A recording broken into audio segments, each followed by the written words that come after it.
Ladies and gentlemen, our next special interview right here on WrestlingInc.com. WWE alum and former tag team champion Samu of the Headshrinkers, the Samoan Dynasty, the legacy, right here in Towanda, Pennsylvania for NTW. And Samu, we want to say thank you for joining us. And boy, talk about being here in Towanda, first of all, and what this means for the future of the industry here. Oh, it's great to be up here. You know, I've been in the area many years, and it's the first time that I had the chance to come up here to Towanda and to see NTW and all of the talent that they have up here. And I'm pretty impressed with the way they have everything. They got a tight ship, and the people seem to be having a great time, and you know, that's what it's all about, seeing all these kids happy and having a good time. Yeah, and you know, not too far from the Samoan Training Center, really, in Allentown, a few hours away. Talk about that and how that's evolved down there, the Samoan Training Center. So many greats that have come through there, Batista included. You know, just talk about that in the future there. Well, our training center is a little unique. A lot of people have come through the doors, as you mentioned. Batista, Billy Kidman, a lot of names have come through, visiting, training, advice, whatever the case may be. And my dad started that down in Allentown. He moved to Florida about 10 years ago, and you know, I took over since then. So we still have the same breeding ground that we always have. We've got a lot of the young talents up and coming that are trying to get in there. After graduation from our school, then we try to move them to the product, WXWC4, which is our weekly TV program that we have. So they're still learning, but now they're in front of people learning how to, you know, hone their craft, so to speak. Yeah, and you guys, the Onuahi family, synonymous with greatness, the Samoan legacy in professional wrestling is second to none. And you talk about the great names, the Yokozunas, the Tonga Kids, you know, the Headshrinkers, and so on and so forth. What is it about this family and the Samoan legacy that has really made its mark at wrestling? What made them special? I don't know. I think it's more of our upbringing. You know, we were always taught that we could do anything that we wanted to, and I still believe that's true to this day. And it just so happened my father and my uncle, Alpha and Sika, and the late Chief Peter Maivia, you know, they laid the groundwork and the foundation. And we all wanted to follow that and be part of that. And in doing so, we had a lot of big shoes to fill. So I'm proud to be able to say that we're still around and we're still filling those shoes. And we still have family in there, as you said. Roman Reigns and the Uso twins are doing great up there now. I have my son Lance, is you know, young and upcoming, and he's waiting for his turn to possibly make it up there to the big time. If not, we'll go to Japan. But hey, you know, it's all about the Onuahi name and the pride that we carry, and we bring it to the ring. Yeah, and I know that the Onuahi family, it's just real. You think wrestling, you think that name on so many levels. And Yokozuna, you know, obviously no longer with us today, but he really made his, you know, his mark in the 1990s. The casket matches with Undertaker, and winning the championship, feuding with Bret the Hitman Hart. What is it about, you know, Yokozuna's legacy that's transformed into sort of like the torch-bearing changes now into a Roman Reigns? What makes you so proud of that, of all that legacy? Well, proud is that, you know, we're all family, we're all first cousins. Roman Reigns is also my godson too, so I mean, that's not why I'm proud. I'm just proud of our family and the accomplishments.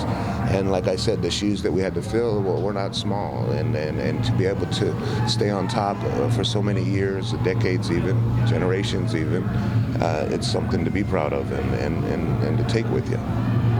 Excellent. And you know, moving forward now, world-class championship wrestling, WCCW, one of the big promotions that you kind of got your start with early on in your career, and the Von Erichs, feuding with them, you know, Michael P.S. Hayes, the list goes on and on about how great that promotion was. How over was that promotion back in those days? I mean, it really transformed so much into what we see today, television-wise. Oh yeah, it was groundbreaking for sure, especially Fatu and I. Before that, we were in Montreal. I was the heel up there, and Fatu was the baby face. And when we left there, we just decided that, you know, we put our things together. We've been watching my dad and Sika for so many years, and we knew what we needed to do and what we needed to bring to the table, and we just did it. Like I said, I always believe that there's nothing that you can't do if you put your mind to it, and we did it. the Headshrinkers eventually, you worked with Paul Heyman and so on and so forth, so many great names. And Paul Heyman became that visionary of ECW. He also was a photographer at Madison Square Garden when he was a teenager, getting so many great photos of so many great legends down there at MSG. Working with him, what are your best memories of working with Paul Heyman? I love Paul. He's a genius, He's always been around, as you say. Sometimes earlier off he was a photographer, and evolved into managing, and now he's like at the top of the world right now. And it's all because of his passion that he's had. He's always loved wrestling. He's always been around wrestling, and he's always been good for our business. I'm proud to have known him and been with him and be a Heyman guy. With the Headshrinkers, the Samoans, I mean, when I watched as a little kid, you guys were intimidating. It could be scary. I mean, what was it about that gimmick that just sort of went to the sky and went to the moon? That it wasn't so much of a gimmick. We really are as tough as the people thought we were. And the kids were scared because they thought we might eat them. And we might. But we take it seriously when we go out there. A lot of people today, they don't have not necessarily the passion. It's just so much different than it was back then, And we used to just beat the hell out of each other and enjoy it. And some guys nowadays are afraid they're going to break a nail and can't go to the gym and work out. So we had a lot to hold on to back then, but we're still hanging in there. Right on, Samu. Well, just a couple more quick questions here at NTW, here in Towanda, Pennsylvania, here for WrestlingInc.com. I'm Andy Belnowski with the world great Samu.